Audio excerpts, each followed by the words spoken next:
Hi, and welcome to Ones and Tooze, FP's economics podcast. Every week we take a couple data points, use them to try to explain the world.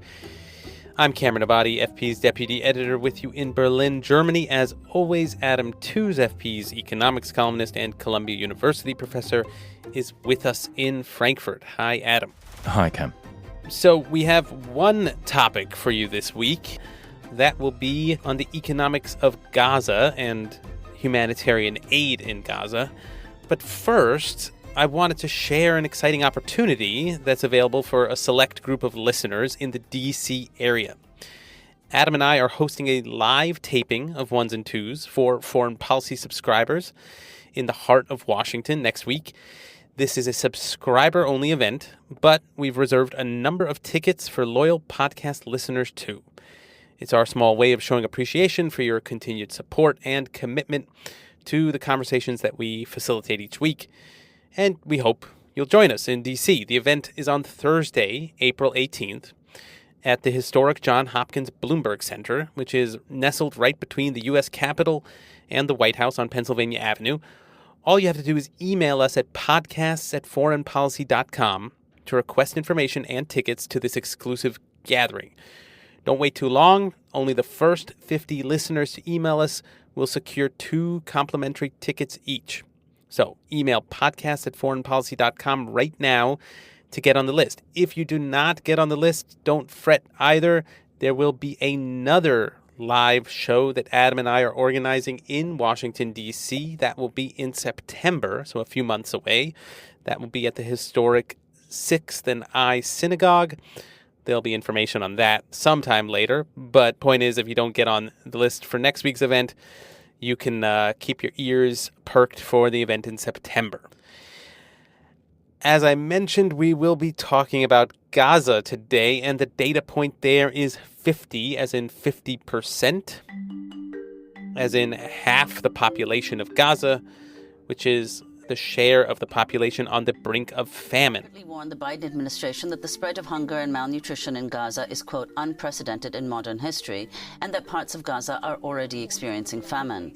This comes the World Court now ordering Israel to immediately allow food and water into Gaza. Humanitarian agencies are calling for an immediate ceasefire and large deliveries of aid in Gaza, where a famine is looming. Israel insists it's less. The entire population is said to be experiencing acute food insecurity and malnutrition, and that is a situation that still may get worse in the immediate future. Israel says that more aid trucks have been allowed into Gaza in recent days than at any other point since the fighting there started in October, but that fighting obviously is still ongoing, and some of it has claimed the lives of aid workers themselves, as we saw after the attack on a World Central Kitchen convoy last week in Gaza. It's been a while since we looked at the economy of Gaza on this show. It's an economy now that's pretty much defined by economic need, short-term need for humanitarian aid, long-term need for reconstruction assistance. It's an area that obviously has been completely devastated in multiple ways. So we thought we would take a closer look at the economics involved. Adam, I wanted to start by first off asking about famine, and specifically the economic effects, the long-term economic effects of even a short-term, or longer-term for that matter, experience of famine of the sort that we're seeing in Gaza right now. I mean, it's such a grim subject. I mean, even before the October 7th events and the aftermath, 1.2 million of Gaza's 2 million people were estimated to be acutely food insecure, and over 80% were reliant on humanitarian aid. We are now tumbling towards an acute crisis, and I think it's important to distinguish between food insecurity, malnutrition, and outright famine. Right now, there are vulnerable people in Gaza dying of hunger. And that's an acute late-stage phenomenon. It takes you weeks to get to the point where your bodily system actually shuts down. And the fact that any people at all are dying is a sign of an impending disaster, because for the most vulnerable to get to that point suggests that there is a large, if you like, slowly moving avalanche of people moving towards the precipice of disaster and death. Experienced aid workers who have seen this kind of process in action before are extremely alarmed. Estimates from early April suggested that somewhere close to 20% of children under the age of 5 were acutely malnourished, which was not a normal state of affairs. They were food insecure before, but they're now actually malnourished. Folks in northern Gaza, the most severely affected region, have been living effectively on about 245 calories a day. That's a can of beans, basically. Pregnant women in particular are extremely vulnerable, and elderly people. And we say this in part because of what we know, to actually try and answer your question about the impact of famine.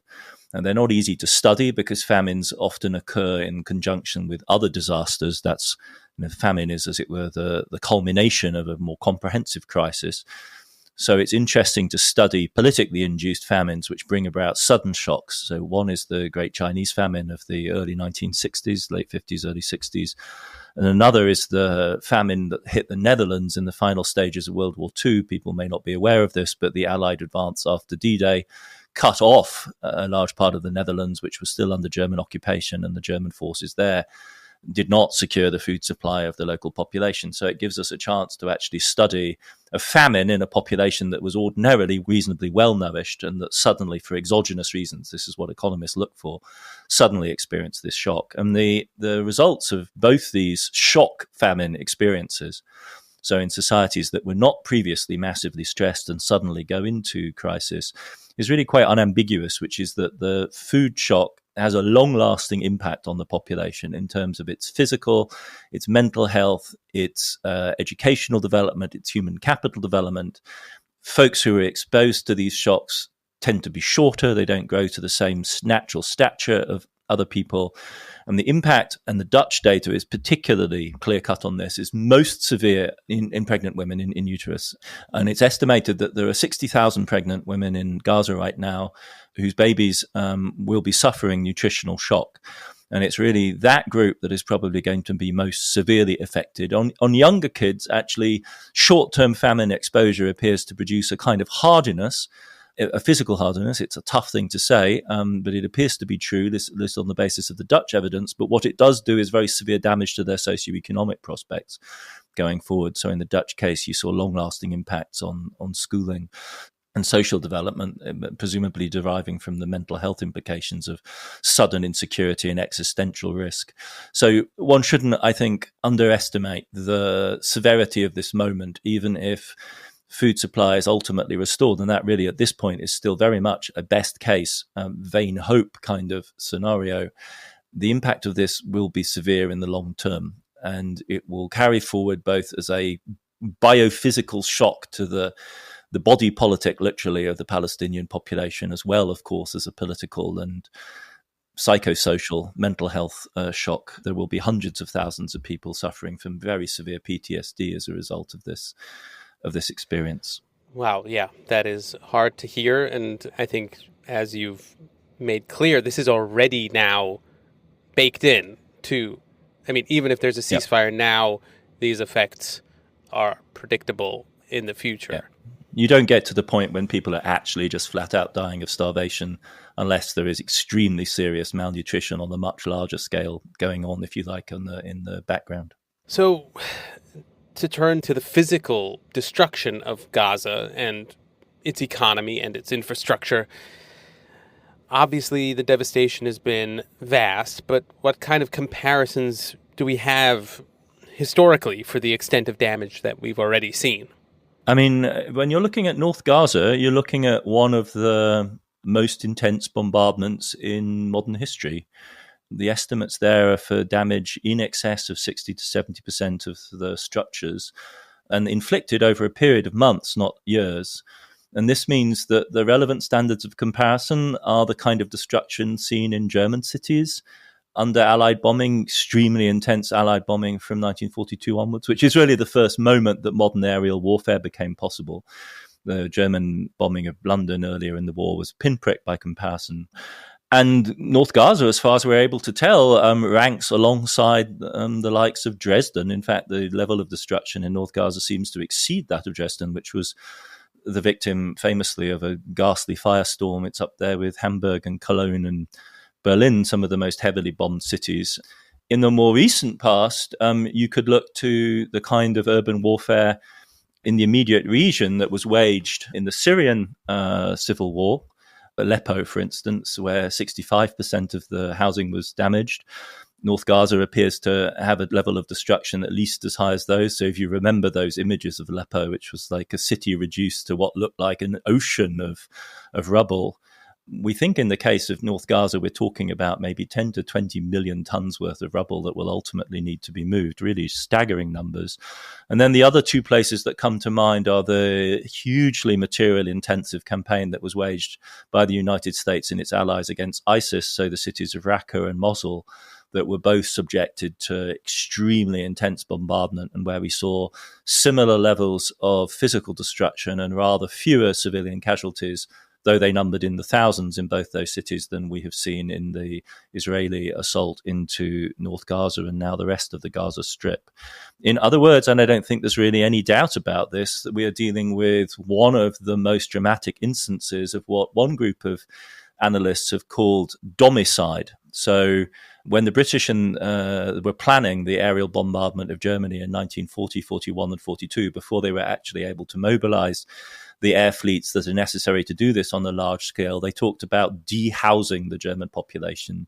And the phrase that is now apparently in circulation is domicide. So the deliberate destruction of the houses, the homes of an entire population.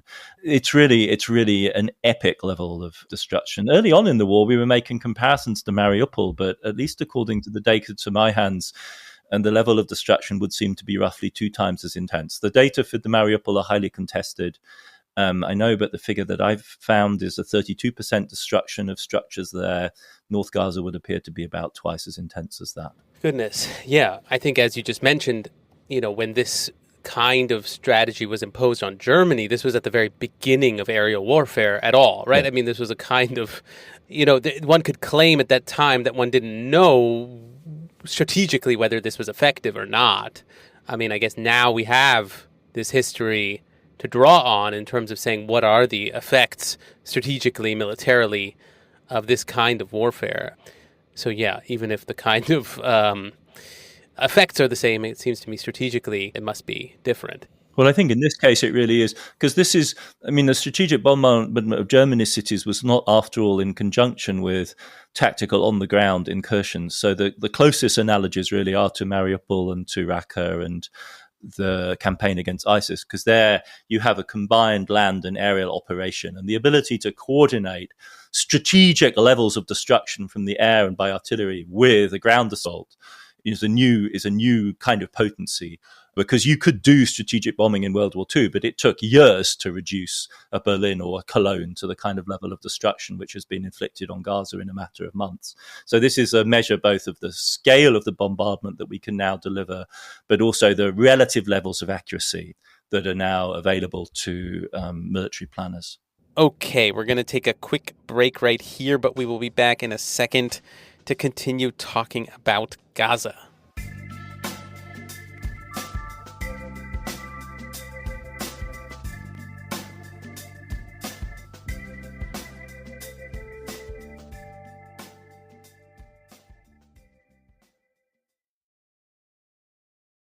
So now to turn to the economics of aid distribution itself. I'm curious, how do aid workers, how do they manage an economy where there's really an absolute need for everything?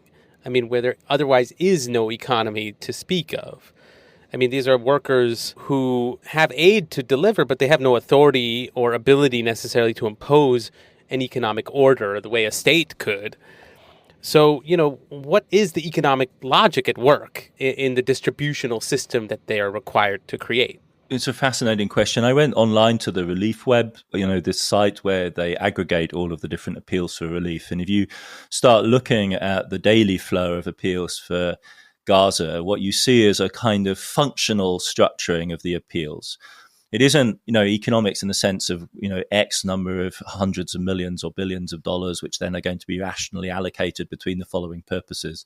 It seems to be driven much more directly simply by how do we keep people alive and how do we empower other people to keep people alive. And I think that is an important calculation. So at the top of most of the list do come the hospital facilities of Gaza itself.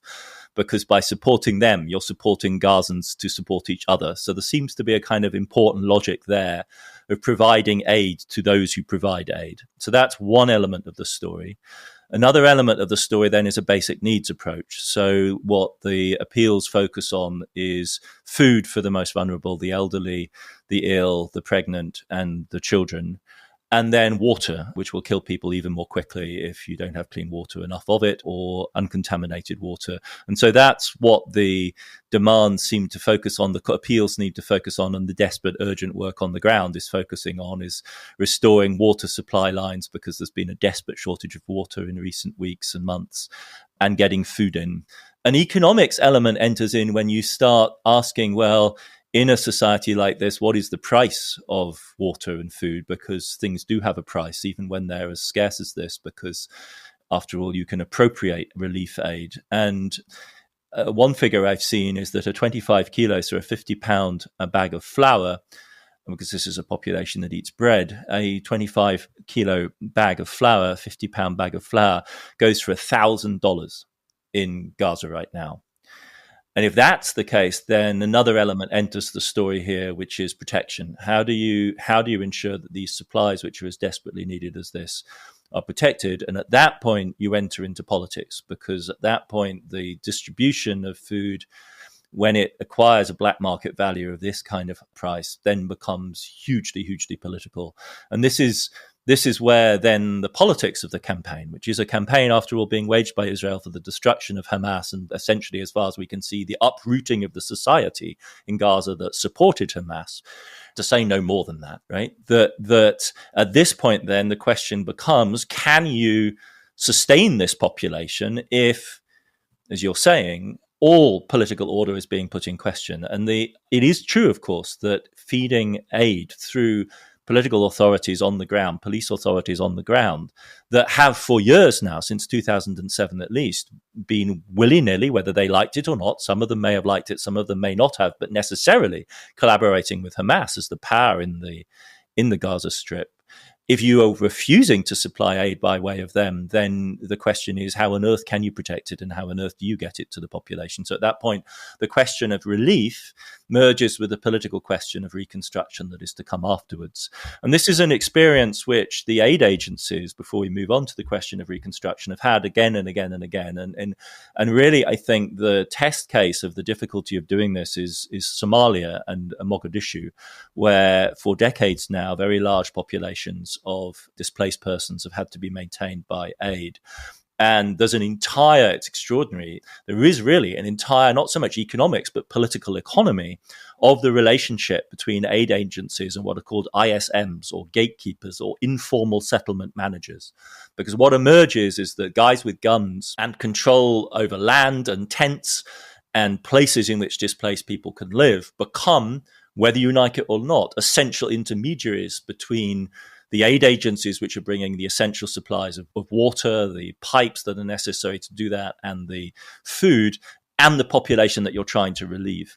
And so you simply cannot escape this combined kind of political economy of relief. If you try and move around that and challenge the political structures which are forming, you have to have an alternative vision of what you're going to put in place, and you have to have the determination and the resources and the willingness to put aid workers in harm's way, or the willingness of aid workers to collaborate with soldiers who are going to have to impose themselves on informal structures of power which are shaping up in the crisis region. Otherwise, your only alternative essentially is to collaborate with these intermediaries. And experienced aid staff on the ground, when they look at Gaza, just immediately think, Mogadishu, how is this going to work? How are we going to keep a population of 2.5 million people alive unless we are going to have essentially political and political economic relations with powers on the ground? Are we actually going to try and administer this whole region? And if you're not offering a vision for that, what is your vision of the destiny of these people? What hides behind your silence on this question? What actually do you intend, if you don't intend to offer an answer to this question of how on earth do you get this food, this water down to a desperate population where people are willing to spend $1,000 for a 50-pound bag of flour? Yeah, I mean, it's as if there's an implicit assumption of some kind of anarchic aid distribution system, but that doesn't exist. It just doesn't work. It just leads to food rioting. Yeah. I mean, it sounds like a kind of natural experiment of in the kind of philosophical state of nature speculations. That's all something extremely political. Well. Yeah, it's an experiment in the destruction of an enemy state. Yeah, then I guess to turn to the question that you alluded to, namely reconstruction. I mean, what would reconstruction look like against the background of this scale of destruction? I mean, in an optimistic scenario, say, I mean, like, how long would reconstruction take, and what are then the prospects for those optimistic conditions even getting fulfilled? Well, Gaza has been through destructive Israeli invasions before and has rebuilt. And in a previous episode, we discussed the tunnel economy, which was responsible for shipping in the supplies for the reconstruction. A key pillar of the Hamas political power was its control over that tunnel system. But we're talking about something far more comprehensive now in terms of destruction. So there really isn't a template for doing this. You pointed me, Cam, through some research you did to a bunch of reports done by UNCTAD and the World Bank earlier in the year. But if you dig into those, they have a sort of shadowy unreality to them at this point. Most of the estimates, in fairness to the analysts, were done earlier in the year before the full extent of the damage, I think, really began to sink in. They use estimates for Gaza's pre-crisis GDP. They adjust for Gaza's pre-crisis growth rate. They make adjustments along the level of previous Israeli incursions and the damage those did to Gaza GDP. And then you look at the pictures of Gaza now and you realize that the overwhelming majority of the population is displaced or harboring people who are displaced. And you simply ask yourselves, what on earth are you talking about? Like, what image of an economy do you actually have in mind when you talk about reconstruction here? How is this going to be done, and what is the political frame? And this is the essential question. What is the political frame which is this going to be done in? And Israel, at the end of February, they issued a one-page statement about its vision of Gaza's future the day after what they envision as the final destruction of Hamas. And it at least provides a one-line pointer, which is to say that they expect Gaza to be administered by Palestinians with some experience of government. But they, of course, reject the possibility of a return of Hamas, which they want to destroy. They reject also, however, the possibility of the engagement of the Palestinian Authority governed by Fatah from the West Bank, also not an option. They say they're going to rely on support from external powers that are agreeable to Israel to do this enormous job. But, of course, the Arab states have all completely disowned this project unless Israel is willing to engage in serious conversations about a two-state solution. And in the background, it seems, and this is one of the really fascinating, grim things I didn't understand that I learned when reading about all of this, is that apparently there is a strain of Israeli thinking about Gaza's future and indeed Palestine's future, which denies Palestinian statehood in the sense that it in fact insists that Palestinian people belong in a kind of tribal culture. And the idea is that rather than a two-state, a two-nation solution, the future of Palestine consists in indirect rule, colonial style, in which Israel delegates the matter of authority to powerful clan and tribal groups, notably within Gaza. And between the 1967 and 2005, this was apparently one of the strategies which Israel employed, was to maneuver its way around the PLO by working as closely as possible as it could with major clan structures. One of those included Sheikh Ahmad Yassin, who ultimately goes on to become the founder of Hamas. And many people, of course, have argued for a long time that Hamas as an alternative to the PLO was a key element of Israeli power in the region. We're talking about families called Bakir and Dogmush, who are key clan groups in Gaza. And one of the nightmarish disasters that unfolded as recently as February 29th, apparently, was the so-called Flower Massacre, when the Israelis made a first attempt to ship several truckloads of flour into Gaza under the control of one of these clan groups. They found themselves overwhelmed by a hungry mob of Palestinians desperate to get their hand on the food, and either the clan militia or the Israelis opened fire, and well over 100 people were killed in the melee. And it was a complete fiasco of this effort to, as you described it, a kind of post-state, non-state solution to the question of distribution, relying on empowered local authorities and local agents to act. I don't think there is a vision here. And it's the absence of a vision, which in some senses I think is as terrifying as anything, because it implies that a vision which ultimately means the erasure of Gaza as a functioning society that is in any sense a stepping stone, let alone the realization of Palestinian self-determination. Yeah, I mean, to some extent, what you're describing as a de facto plan sounds, to draw again back to the post-war German example or the World War II German example, the Morgenthau plan, where there was talk of sort of like de-developing Germany into a pastoral state. Obviously, that plan was scrapped, perhaps in realization of how unrealistic that was. But yeah, certainly the reality right now is grim enough. Yeah, we'll leave the conversation here for now. Ones and Tooze is written and edited by me, Cameron Abadi, along with Adam Tooze. It's produced by Claudia Tatey, Laura Rosbrow-Tellem, Rob Sachs, and Dan Efron. This show is made possible through the support of foreign policy readers. If you're interested in news and analysis from around the world, consider subscribing.